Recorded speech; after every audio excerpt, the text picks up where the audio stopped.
நான் கேட்கிறேன், எத்திராஜுலு வஜ்ரவேலு, உங்களுக்கு தைரியம் இருந்தா வருகின்ற சட்டமன்ற தேர்தலில் திமுக தனியா போட்டியிடுங்க.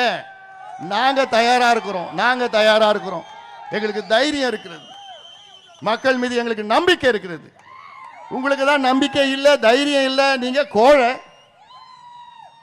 ஒன்னே ஒன்று நம்பி இருக்கிறீங்க. நீங்க என்ன? நீங்க கொள்ளடிச்ச பணத்தை மட்டும்தான் நம்பி இருக்கிறீங்க. நாங்க என் கோடிக்கணக்கான தம்பிகள், என் கோடிக்கணக்கான தங்கைகளை நான் நம்பி இருக்கிறேன். எங்களுக்கு தைரியம் இருக்கு. ஞாபகம் வச்சுங்க, 5 நாட்களுக்கு முன்பு நேபாளில் நடந்த ஒரு புரட்சி நீங்க பார்த்திருப்பீங்களா? டிவியில் பார்த்தீங்களா? போன்ல எல்லாம் பார்த்தீங்களா?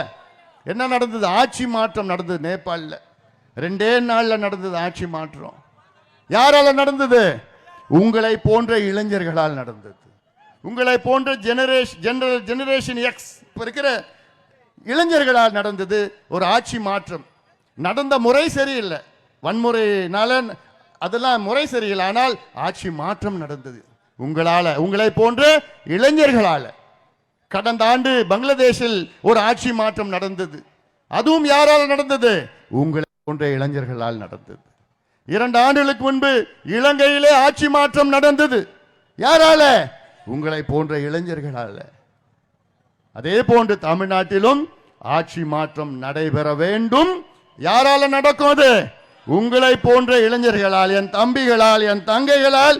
நிச்சயமாக வருகின்ற தேர்தலில் ஆட்சி மாற்றம் நடக்கும். இன்னைக்கு நீங்க முடிவு செய்ய வேண்டியது என்ன தெரியுமா?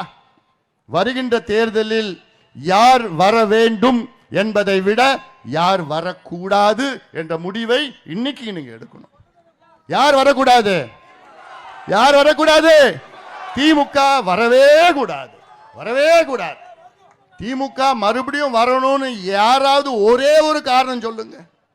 ஒன்னு கூட சொல்ல முடியாது. ஒரே ஒரு காரணம் சொல்ல முடியாது. வரக்கூடாதுன்னு ஆயிரக்கணக்கான காரணங்கள் என்னால சொல்ல முடியும்.